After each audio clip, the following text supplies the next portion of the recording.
At 8 p.m. on the 18th of June, 1815, on a field near the Belgian village of Waterloo, Emperor Napoleon Bonaparte of the French realized he had lost the final battle of his life. His old guard, which had never retreated, faltered under British fire and began to fall back. In that moment, along with the guard, his entire empire, all his hopes, and his entire destiny tumbled down. But how did the emperor, considered invincible, find himself at this point of no return? It all began on the 1st of March 1815, when a small detachment landed in the Bay of Juan in southern France. Napoleon Bonaparte, exiled to the island of Elba after his abdication in April of the previous year, had decided on a desperate gamble. With a detachment of 1,000 men, he marched towards Paris, knowing he would either reclaim the throne or perish.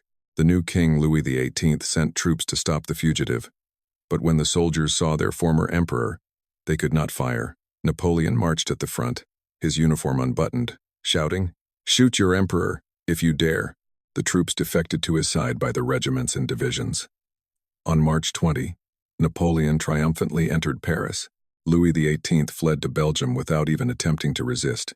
It seemed the emperor had regained control of one of Europe's greatest powers without a single shot fired. Crowds of Parisians greeted him with jubilation. Veterans of the Grand Army flocked to his banners. Marshals who had sworn allegiance to the Bourbons only yesterday rushed to assure Napoleon of their loyalty. France was his again. But this triumph was short-lived. European monarchs, gathered at the Congress of Vienna to reorder the continent after 20 years of wars, received the news of Napoleon's return like a thunderclap. They declared him an outlaw and an enemy of humanity. The Seventh Coalition against France formed rapidly. Russia, Austria, Prussia, England, numerous German states, all united against one man. The total number of coalition troops exceeded 1 million. Almost all of Europe stood against Napoleon. Time was working against him. The emperor had a choice: wait for the Allies to gather their armies and invade France from different directions, or strike a preemptive blow. Napoleon had always preferred attack to defense. He decided to defeat his opponents one by one before they could unite. Two armies were closest to the French borders. In Belgium, the Anglo-Dutch army under the command of the Duke of Wellington, numbering about 95,000 men, was stationed. To the east was the Prussian army of Field Marshal Blücher, with over 120,000 soldiers. If these forces united, they would significantly outnumber the French army. But for now, there was a distance of several marches between them. Napoleon's plan was audacious and simple at the same time. He intended to make a rapid march between the Allied armies, defeat one, then the other, without letting them join forces. This was classic Napoleonic strategy: to defeat the enemy in detail, using the advantage of maneuver speed and concentration of forces. If the plan succeeded, the Allies would be repulsed, and France would gain breathing room to mobilize new armies. If the plan failed, everything would be over. On the 12th of June, 1815, the French army began to concentrate near the border. Napoleon assembled 124,000 men and 370 guns. This was not the grand army that had conquered Europe 10 years ago. Many veterans had died in endless wars, in the Russian snows, in the battles of Germany and France. The recruits had minimal training, but the army's spirit was high. The soldiers believed in their emperor, believed in his genius, in his star. On June 15, at dawn, French columns crossed the River Sambre and invaded Belgium. Napoleon personally led the main forces, about 80,000 men with 210 guns.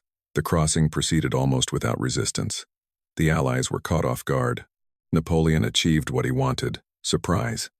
He was now positioned between Wellington's and Blücher's armies, with the opportunity to attack each separately. The initial hours of the campaign unfolded successfully. The Duke of Wellington was in Brussels at this time. News of the French invasion found him at a ball hosted by the Duchess of Richmond. The ball continued. Officers danced with ladies, the orchestra played, and a few miles to the south, war was already underway. As dispatches began to arrive one after another, Wellington realized the seriousness of the situation. He did not know precisely where Napoleon's main blow was directed: at his army or at the Prussians. This ignorance could be fatal. Wellington ordered his troops to advance to the point of Quatre Bras, where important roads converged. Officers hastily left the ballroom, heading to their units. Blücher, upon learning of the French invasion, immediately began to gather his scattered corps. The 73-year-old Prussian field marshal was the opposite of the calculating Wellington. Blücher loved decisive action, despised caution, and always sought to attack. His soldiers called him Forward Marshal. The French nicknamed him Marshal Forward. But with respect, they knew this old man would not retreat, would not falter, would fight to the end. Blücher decided to engage in battle near the village of Ligny, assembling about 83,000 men there. On June 16, 2 battles took place simultaneously at Ligny and Quatre Bras. Napoleon, with the main forces, attacked Blücher's Prussians at Ligny. Marshal Ney, with a separate corps, was to engage the British at Quatre Bras, and if possible, defeat them. The Emperor's plan was to defeat the Prussians and then, with all his forces, fall upon Wellington. But for the plan to succeed, precise coordination between Napoleon and Ney was required. Such coordination did not materialize. The Battle of Ligny began around 2:30 in the afternoon. The French attacked the Prussian positions with furious determination. Blücher had positioned his army in open terrain, a serious tactical error. Napoleon was able to use his numerous artillery to maximum effect.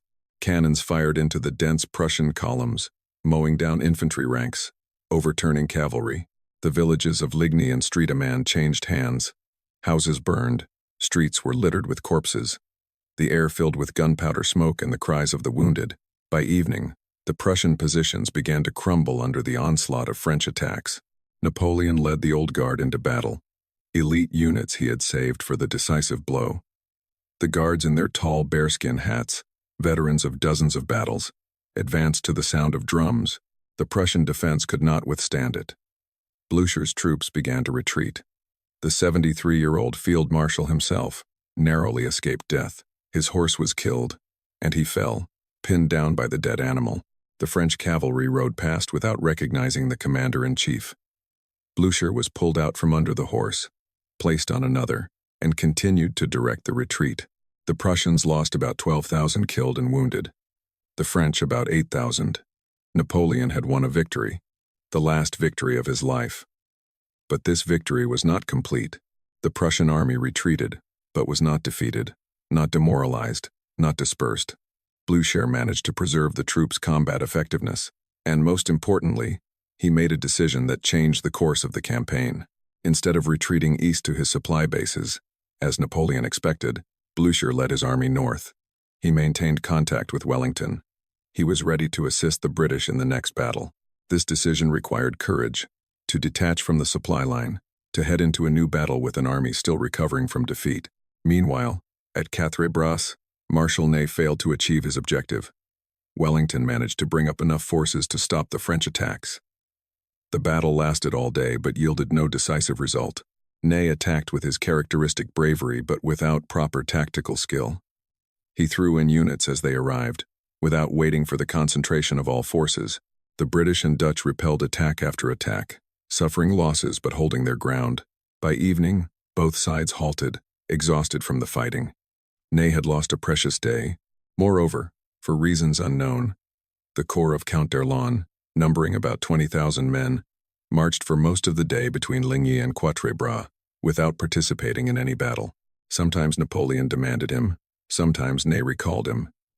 The corps was exhausted from pointless marches and fired not a single shot. If these 20,000 soldiers had appeared at Ligny in time, the Prussian army would not have been merely repulsed, but annihilated. If they had attacked at Quatre Bras, Wellington would have been defeated. But d'Erlon's corps milled about on the roads between the two battlefields. Napoleon learned of Ney's miscalculation only after the Battle of Ligny concluded. The Emperor was displeased but did not attach great importance to it. He believed the Prussian army was defeated and was retreating east, away from the theater of operations. Now, only Wellington remained to be dealt with. Napoleon was confident of victory. He told his marshals that the Duke was a poor commander and that British soldiers were inferior to French ones. This confidence bordered on arrogance.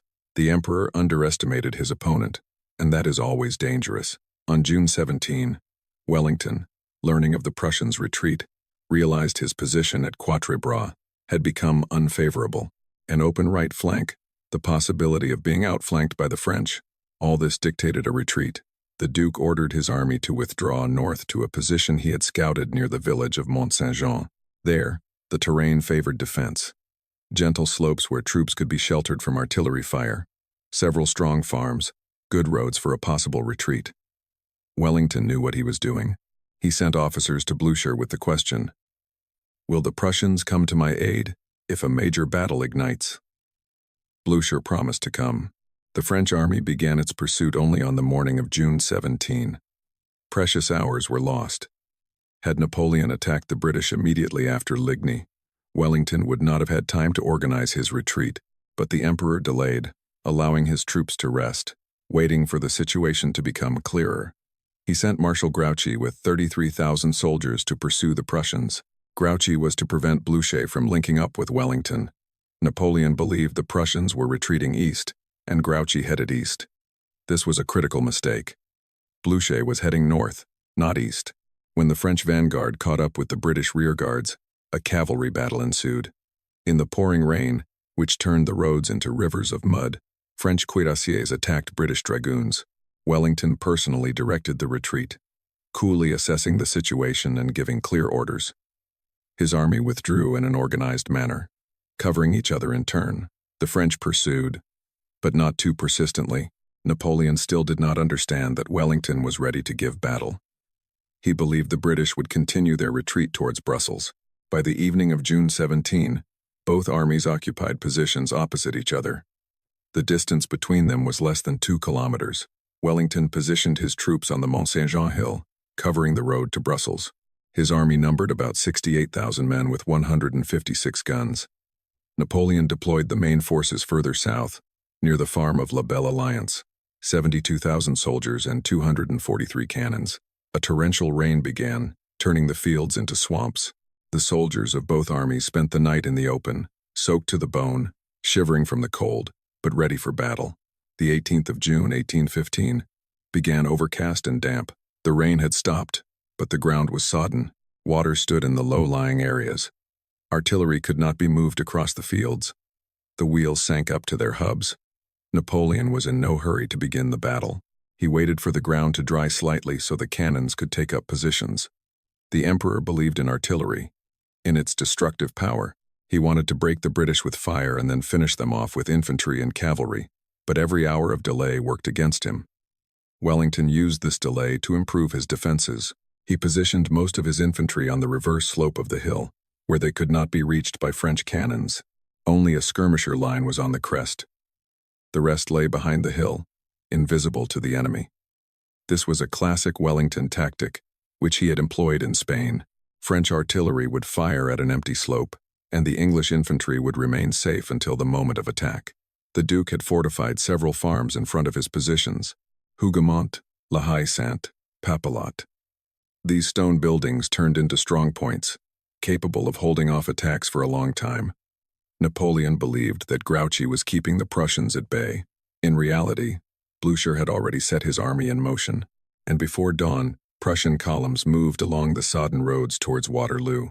Blücher had promised Wellington to come to his aid, and he kept his word, despite his army being exhausted from the Battle of Ligny, despite himself being concussed and barely able to sit in his saddle.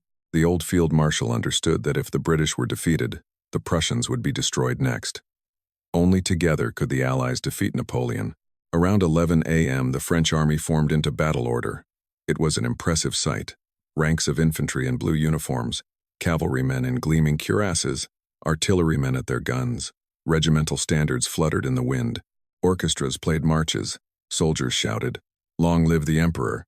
Napoleon rode among the troops, greeted by enthusiastic cheers. Many of these men had fought with him for 20 years, had followed him across Europe, from Egypt to Russia. Now, the final battle awaited them. The Emperor held a council of war with his marshals. He outlined the battle plan, a powerful blow to the center of the English position. A breakthrough, encirclement, annihilation. Simple, effective, as always with Napoleon. Some marshals expressed doubts.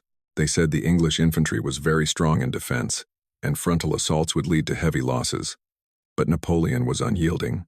He spoke contemptuously of Wellington, saying the Duke didn't know how to command, that the English would not withstand the onslaught of French valor.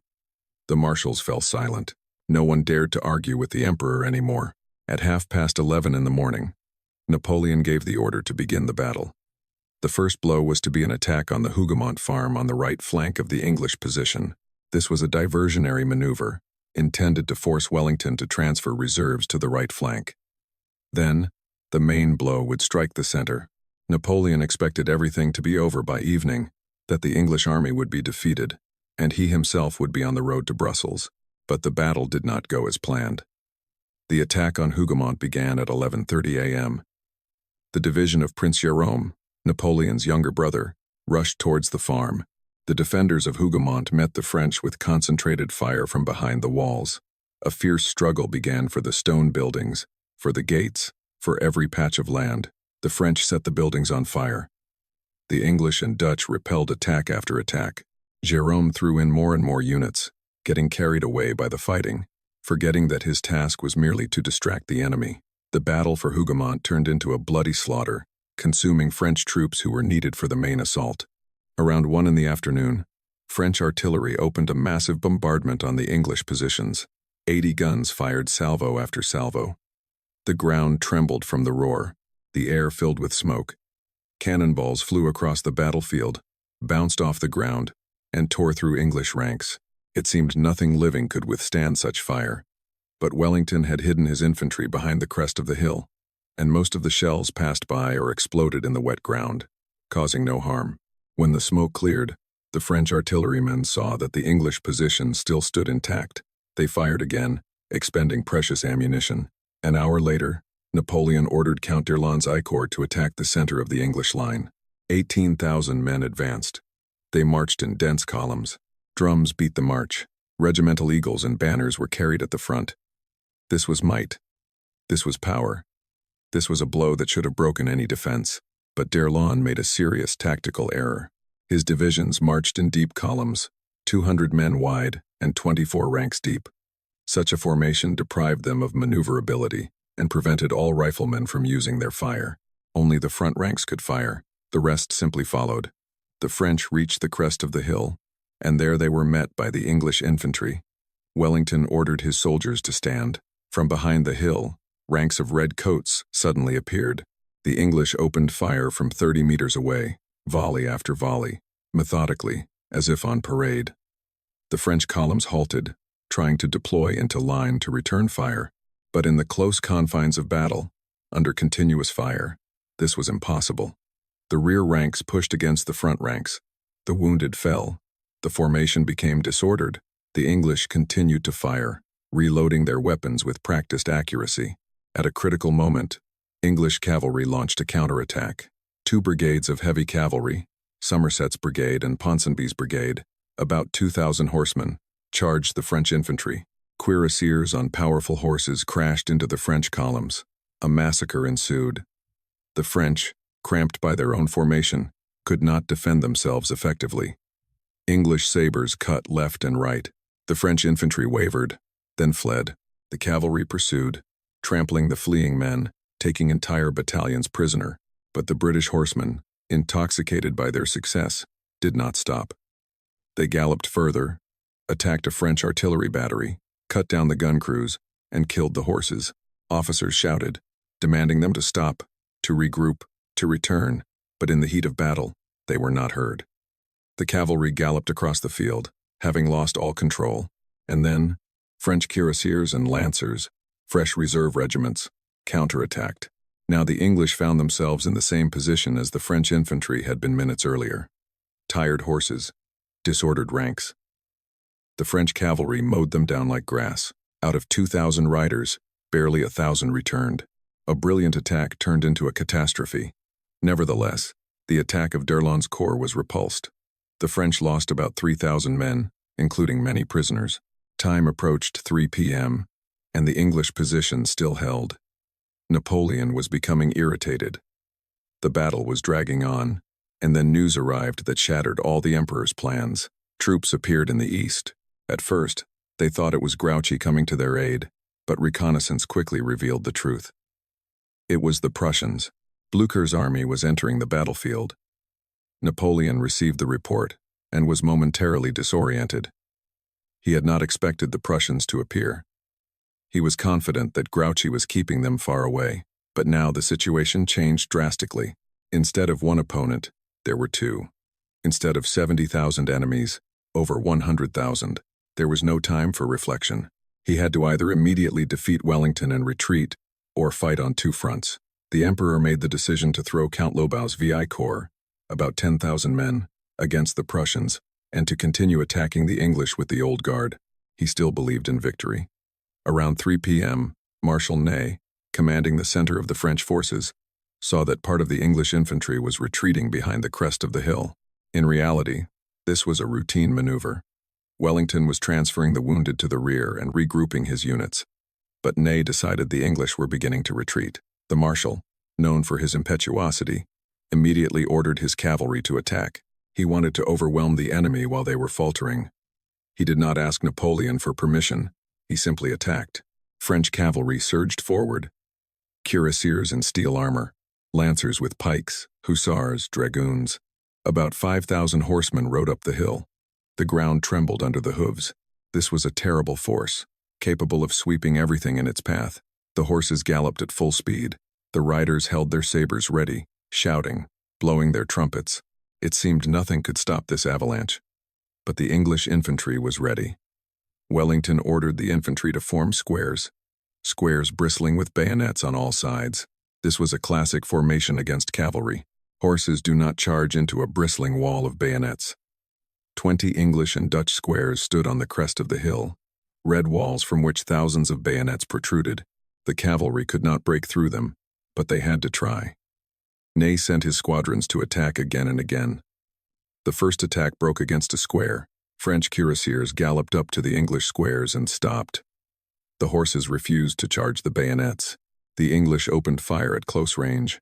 Men and horses fell by the dozens. The French tried to ride around the squares to find a weak spot, but there were none. Wellington had strategically positioned his infantry so that the squares supported each other with fire. Cavalrymen circled between the squares, cutting down anyone who found themselves outside the ranks, but they could not break the defense. English artillery, positioned between the squares, fired canister shot at the French cavalry. Each shot mowed down several riders.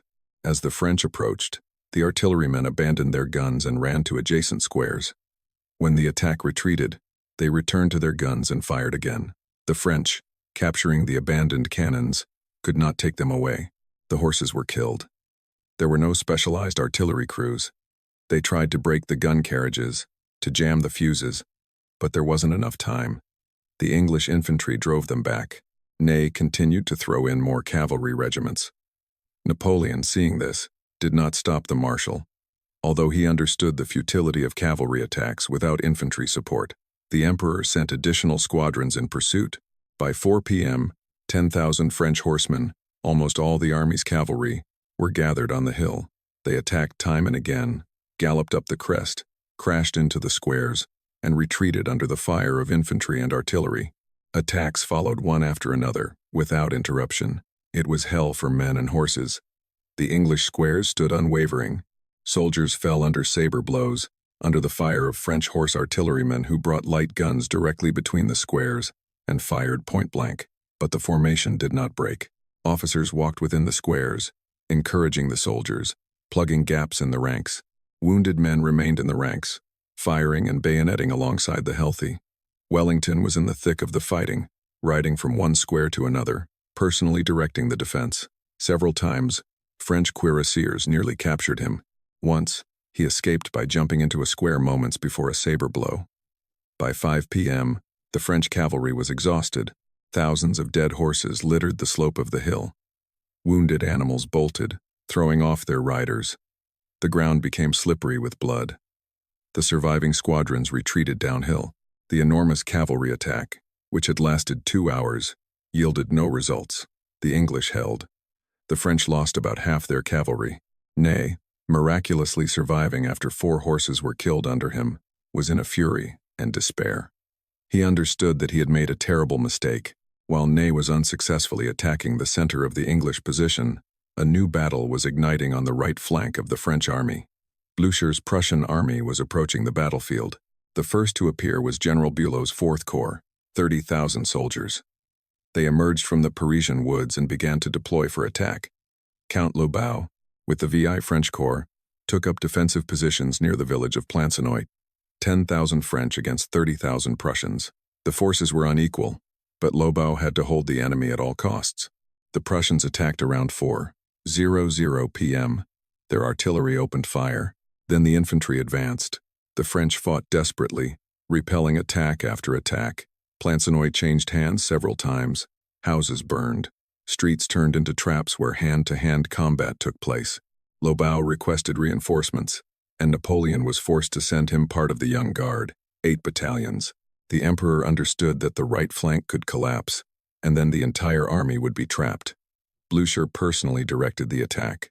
The 73-year-old field marshal, concussed at Ligny, barely able to sit in his saddle, drove his troops forward. He knew Wellington was barely holding the French, that the English army was at its limit. If they did not break through, if they did not strike Napoleon's flank and rear, all would be lost. Blücher spared neither himself nor his soldiers. He demanded attacks. Despite losses, his troops, exhausted by the difficult march along the sodden roads, advanced with a persistence that even impressed their opponents. By 5 p.m., more Prussian corps began to arrive on the battlefield. Blücher's army grew with each hour. 30,000 became 50, then 70. The French right flank cracked under the pressure. Napoleon threw in reserves, withdrew units from the center, and even sent battalions of the Old Guard, his last trump card. But the Prussians continued to press. Plancenoit was definitively captured by the enemy. The French fell back but continued to fight. Now, the battle was taking place behind Napoleon's main positions. The emperor understood that time was running out. He had to immediately defeat Wellington and retreat before the Prussians cut off his escape routes. But with what? The cavalry was bled dry. The corps were exhausted by hours of fighting and had suffered heavy losses. Only one reserve remained: the Old Guard. Napoleon had saved these elite regiments for the decisive blow. The moment had arrived. If the Guard did not break through the English defense, it was all over. Around 6:30 in the evening, Napoleon personally led the battalions of the Middle Guard to the front line. The Guardsmen, seasoned veterans, participants in dozens of battles, the best of the best, advanced in silence. They saw what was happening on the battlefield, understood the desperate situation, but they were the Guard. They had never retreated, and had no intention of retreating now. The emperor escorted them to the foot of the hill, then handed command to Marshal Ney. He himself remained at the farm of La Belle Alliance, observing the attack. The Guard advanced in columns, 5 battalions, about 3,000 men. They were accompanied by artillerymen, dragging light cannons directly into the attacking infantry lines. Drums beat a rapid tattoo. The soldiers shouted, "Long live the Emperor!" They marched across the field, littered with dead bodies, past disabled cannons and dead horses, through the smoke that obscured everything. The English met the Guard with a hurricane of artillery fire. Cannonballs tore through entire ranks, but the Guardsmen closed their ranks and pressed on. The Guard reached the crest of the hill and there clashed with the English Guards' regiments. Wellington had kept these units in reserve precisely for such a moment. Now he threw them against Napoleon's Old Guard, the best against the best. The English opened fire from 30 meters away, volley after volley. The French responded, but their columns did not allow all riflemen to use their fire. The hand-to-hand combat was short and fierce. The French Guard faltered for the first time in history and began to retreat. The retreat of the Guard was the signal for disaster. A cry swept through the French army. The Guard is retreating. It seemed impossible. The Guard had never retreated. If the Guard retreats, then all is lost. Panic seized the troops. Regiments that had been steadfastly holding their ground a minute before began to withdraw. The withdrawal quickly turned into a rout. Soldiers abandoned their weapons, tore off their uniforms, just to flee faster from that cursed field. Wellington, seeing the confusion in the French ranks, ordered a general advance. The English army, which had been repelling fierce attacks for 7 hours, went on the counteroffensive.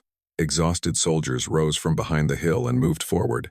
They advanced slowly, maintaining formation, firing as they moved.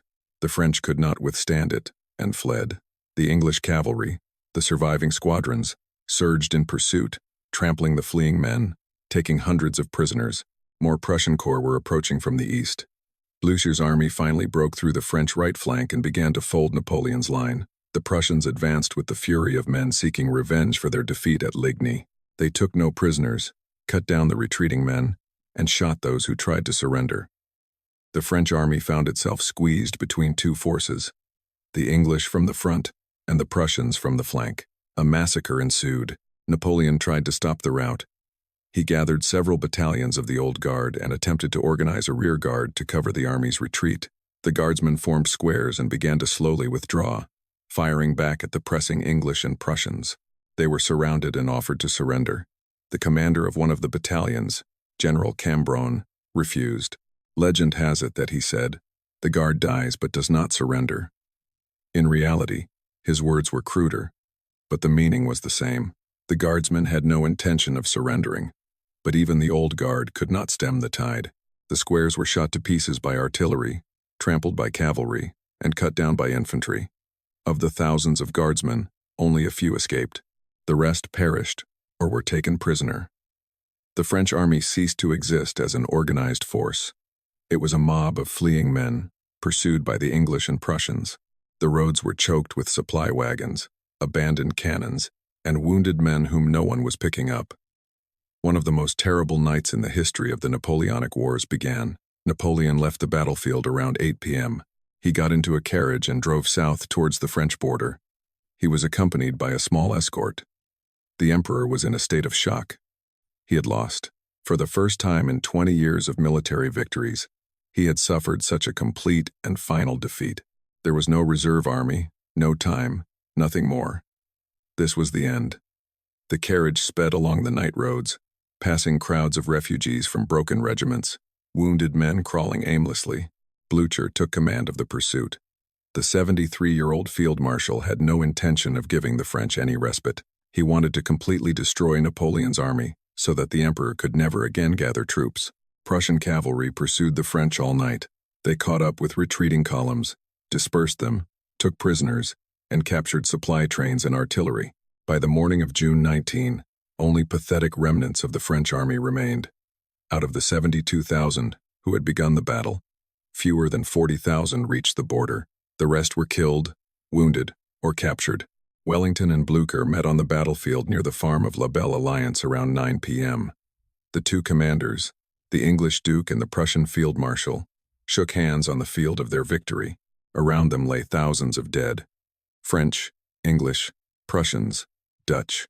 The battle had cost the Allies about 23,000 killed and wounded. The French lost 32,000 killed, wounded, and captured, all their artillery, all their baggage, and both Imperial Eagles. It was a complete disaster. Napoleon reached Paris on June 20. He hoped to assemble a new army, declare a general mobilization, and continue the war. But France was exhausted by 20 years of continuous wars. The people no longer wanted to fight. Parliament demanded his abdication. Marshals, one after another, refused to support the emperor. Even the army, always loyal to Napoleon, hesitated. The soldiers were tired. They saw that the cause was lost, that there was nothing and no one left to fight for. On the 22nd of June 1815, Napoleon abdicated the throne for the second time. He signed the act of abdication in favor of his son, but this was merely a formality. The Allies had no intention of recognizing any heirs. They wanted to put an end to the Napoleonic dynasty once and for all. Paris capitulated. Louis XVIII returned to the French throne. The Bourbons were restored. The Revolutionary and Napoleonic era ended. Napoleon attempted to flee to America. He reached the Atlantic port of Rochefort and intended to board a ship. But the British fleet blockaded all French ports. Escape was impossible. On July 15, the emperor surrendered to the British. He boarded the British ship Bellerophon, uttering the phrase, "I come like Themistocles," to seek hospitality in the hearth of the British people. But the British had no intention of offering him hospitality. Napoleon was declared a prisoner of war. The Allies debated for a long time what to do with the deposed emperor. He could not be left in Europe. The risk of a new escape, a new attempt to regain power, was too great. The previous exile to Elba had not worked. A more distant location was needed, from which escape would be impossible. The island of St. Helena was chosen, a tiny speck of land in the South Atlantic. 1,000 kilometers from the nearest shore. There, Napoleon was to spend the rest of his life under British Guard. France was occupied by Allied troops. A million-strong coalition army entered the country and remained there for several years. The country had to pay a huge indemnity of 700 million francs. Works of art looted by Napoleon from conquered countries were returned to their owners. France lost all territorial acquisitions from the Revolutionary and Napoleonic Wars. Borders reverted to those of 1,792, 23 years of wars, millions dead, a ruined country, and everything returned to the beginning. In October 1815, Napoleon arrived on the island of St. Helena. It was a volcanic island in the South Atlantic, buffeted by winds with a harsh climate. The emperor settled in Longwood House, a damp, drafty structure more like a barrack than a residence. He was surrounded by British guards. All movement was controlled, correspondents read. Visitors were rarely admitted. It was a prison, albeit without bars. Napoleon spent 5 years on St. Helena. He dictated his memoirs, in which he described his campaigns, justified his decisions, and created a legend about himself. He conversed with the few companions who had followed him into exile. He read, walked in the garden, suffered from illness and boredom. Gradually, his health deteriorated. The damp climate, poor diet, lack of exercise took their toll. By 1821, the emperor was gravely ill. On the 5th of May 1821, Napoleon Bonaparte died at the age of 51. The official cause of death was stomach cancer. To this day, historians debate whether it was a natural death or poisoning. But on that May day on a lost island in the Atlantic, the life ended of a man who had kept all of Europe in suspense for 20 years, who had built an empire, crowned and deposed kings, and led armies from Spain to Russia. Marshal Grouchy, who failed to come to Napoleon's aid at Waterloo, was blamed for the defeat. Many historians believe that if Grouchy's corps of 33,000 men had appeared on the battlefield in time, the outcome of the battle would have been different. Grouchy did indeed make mistakes. He heard the cannon fire from Waterloo but continued to pursue the Prussians in the wrong direction. He received orders to move towards the sound of the cannons but hesitated. When he finally moved towards the battlefield, it was too late. The battle was over. Wellington became a national hero of England after Waterloo. He received the title of Prince of Waterloo, a huge monetary reward and an estate. His political career was brilliant. He became Prime Minister of Great Britain. Until the end of his life, the Duke remained one of the most influential figures in British politics. When asked about Waterloo, he invariably replied that it was the closest of all possible victories, that he had won the battle by a hair's breadth. Blücher lived for another 2 years after Waterloo. The old Prussian field marshal died in 1819 at the age of 76. He was buried with military honors. Prussia honored him as a symbol of victory over Napoleon, a man whose determination and perseverance played a decisive role in the 1815 campaign. Without Prussian aid, Wellington would hardly have held his position at Waterloo. Blücher kept his word, came to the aid of his allies, and thus secured victory. Marshal Ney, the bravest of the brave, as Napoleon called him, was shot by royalists in December 1815. He was accused of treason for defecting to the side of the returned emperor. Ney met death with his characteristic courage. He refused to be blindfolded, and himself commanded the firing squad to shoot. His last words were addressed to the soldiers. "Aim for the heart." Thus died one of the greatest commanders of the Napoleonic era. The Battle of Waterloo became a symbol of ultimate defeat, a point of no return. The word Waterloo itself entered the world's languages as an indicator of complete and irrevocable collapse. To meet one's Waterloo means to suffer a decisive defeat from which there is no recovery. The Battle of the 18th of June, 1815, truly drew a line under an entire era of European history.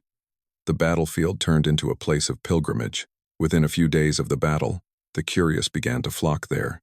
They wandered among the still unburied bodies, collecting trophies, buttons, weapons, scraps of uniforms. Local residents organized excursions, pointing out the locations of key episodes of the battle, telling stories, true and fabricated. In 1826, a monument was erected on the field, an artificial hill 40 meters high with a bronze lion on top. The lion symbolized the victory of the Allies. The veterans of Waterloo wore this title with pride for the rest of their lives. English soldiers who withstood 7 hours under relentless French attacks French guards who went into the final assault, Russian infantry who stormed Plancenoit. All of them knew they had participated in one of history's decisive battles. Decades later, when old men gathered in taverns, they remembered that day, told how they stood in squares under cavalry attacks, how the cannons roared, how comrades fell. Historians still debate the reasons for Napoleon's defeat at Waterloo. Some blame Marshal Grouchy, who failed to come to his aid. Others point to the mistakes of Marshal Ney, who threw his cavalry into pointless attacks. Still others speak of Napoleon's own illness. The emperor was indeed unwell that day, making decisions more slowly than usual. Fourth parties emphasize Wellington's skill and Blücher's persistence. Probably, all are right. The defeat resulted from a combination of many factors. Strategically, Napoleon made several critical errors.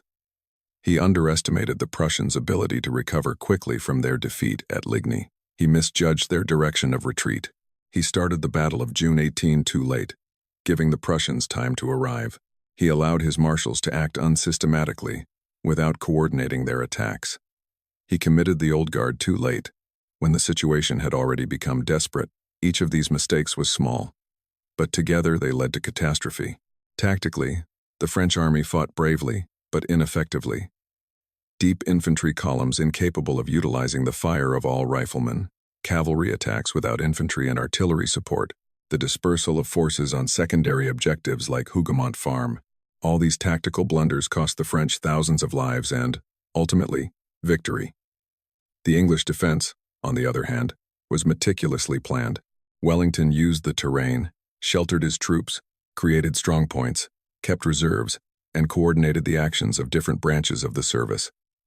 The human cost of the battle was horrifying. About 50,000 killed, wounded, and captured in a single day of fighting. The battlefield, spanning several square kilometers, was littered with bodies and dying men. Many of the wounded lay in the open all night after the battle, bleeding out, freezing, crying for help. The medical services could not cope with the sheer number of casualties. Surgeons worked around the clock, amputating limbs, bandaging wounds. Piles of severed arms and legs grew near the field hospitals. The moans of the wounded could be heard throughout the area. The burials turned into a nightmare.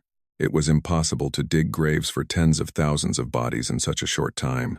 The corpses were piled into mass graves, covered with a thin layer of earth. Many were simply burned on pyres. The smell of decay hung over the field for weeks. Local residents closed their windows and stayed indoors. For a long time after the battle, human bones, scraps of uniforms, and rusty weapons were found on the fields. Peasants stumbled upon remains for decades when plowing the land.